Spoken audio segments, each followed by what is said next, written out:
Been hard to be productive lately. I'm most certainly not the only person having this issue, but here we are with this week's update.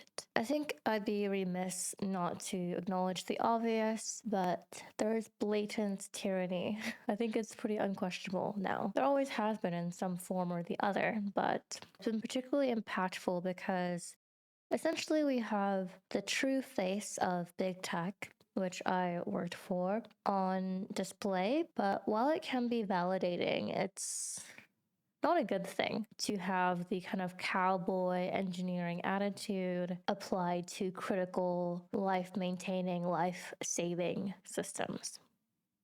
I think that much is obvious. So yeah, it's a particularly disgusting time, but I think it's also a time where every action matters. I think it's important when these things happen to use them as opportunities to figure out how things actually are and to shift your comfort zone to figure out what you're personally going to do about it or how you're going to change how you behave in the world going forward. Anyways, I guess this dystopian theme is kind of related to this week's update in a way, not just because of what is more clearly going on in the world, but also because the first world is inspired by Cookie Clicker and idle and incremental games in general, which was foundationally about the absurdity of infinite, never-ending exponential growth. There was this cool video that I watched about Cookie Clicker and the history of idle games 2 years ago or so. I will find it and link to it, but with this update we're definitely leaning into that theme more. I've improved the cacao butter map that I created last week, and we also have 3 new monster maps and a new interface for collectible cards. All of the maps are slightly different thematically, so let's go in order, starting with the improvements to the cacao butter map.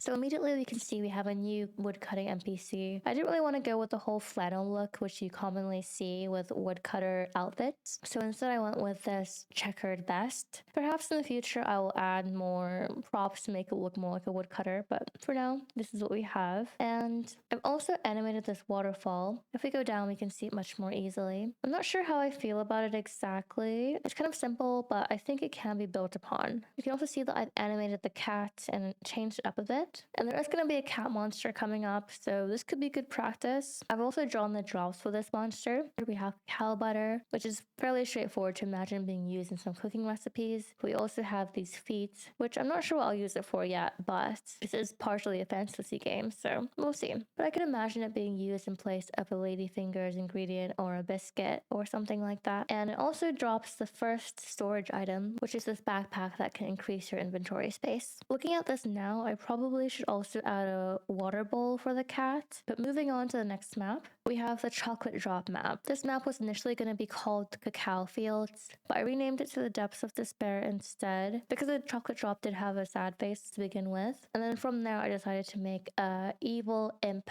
NPC. I think this also marked the time when I started getting more motivation, when I decided to channel some of the frustration or disgust or helplessness about the current events into my work so I could actually do something. If you've seen the paintings on my walls, then you'd probably know that I often do that in other forms. So imps are pretty common in games. You have them in RuneScape, this little evil being that goes around stealing things from its environment. But here we have this imp on a stone throne, and you can imagine that it has subjugated all of these little chocolate drops. I don't think that this map is complete. I think it needs more work on its background. I thought about something like a chocolate fountain, but I'm not sure I want to do that when I just drew a waterfall. But perhaps I could do something where it's like a factory line and then you have nozzles dropping chocolate from the top, like chocolate drops, and then there's a revolving factory belt. Maybe I'll figure out the plot first and then go from there with improvements. Opening the inventory, we can see the drop for the chocolate drops, and this is another place where the kind of fantasy element comes in. I think one of the issues with games that are too literal is that it can often feel like you're just doing a job instead of using your imagination or taking a break. Moving on to the next map, we have a new map for the sugar cube, and I really like the whimsical nature of this one. I think it's a good break from the darker theme of the last map,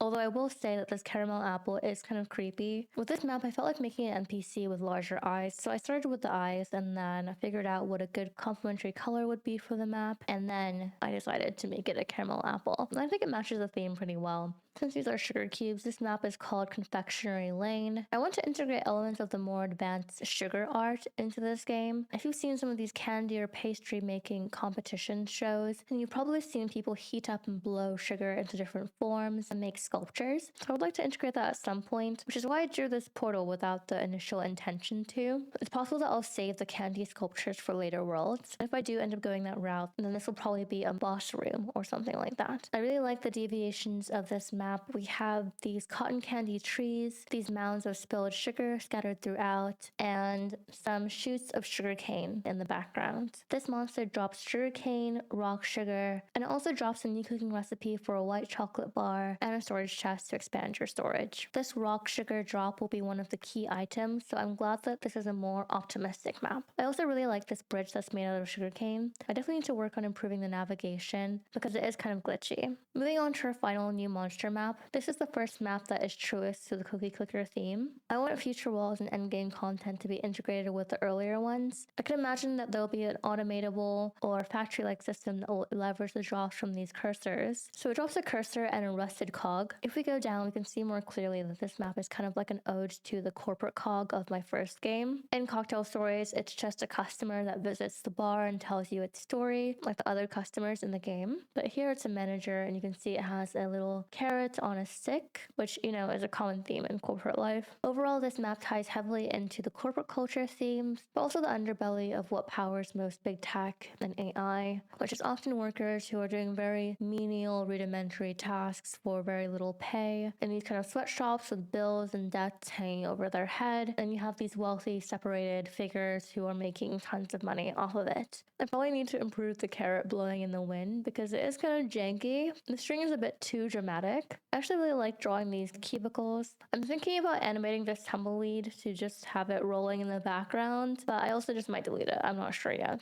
So those are the new monster maps in this update. I'll go to the slime map to show you the new card deck updates. It's in the codex, and this is what it looks like right now when it's empty.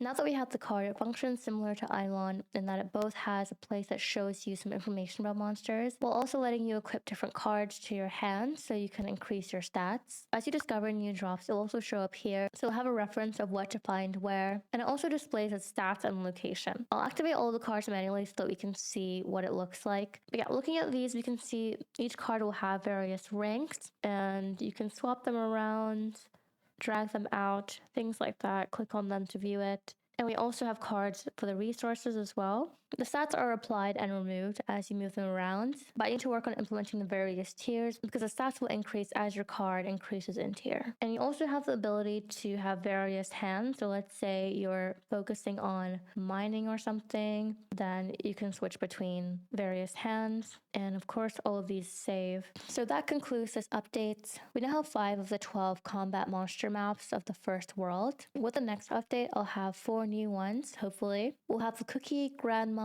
Cat, and Milk Carton monster maps. I think they're going to be fairly cute maps. I don't think there's as much room for dystopian themes, although I could pull in stronger cookie clicker themes for the Grandma map. Because if you've played that game, you know the grandmas become kind of evil and corrupted, so that would give it kind of a dystopian twist. I've also thought about going the Fable route, like Hansel and Gretel, where you have a candy house, or having the stereotypical bingo themes. We'll see. Regardless, that will leave us in a really good place to only have to draw 3 more monster maps. Hold on, I just realized actually that the milk carton map is where the fishing skill will be introduced. I'm not sure whether I'll have time to introduce the fishing skill, but I'll at least draw the pier for it. And one of these maps will have a tree for woodcutting as well. As usual, thanks for taking the time to watch. If you want to follow the development, don't forget to subscribe, and I will see you in 2 weeks with the next update.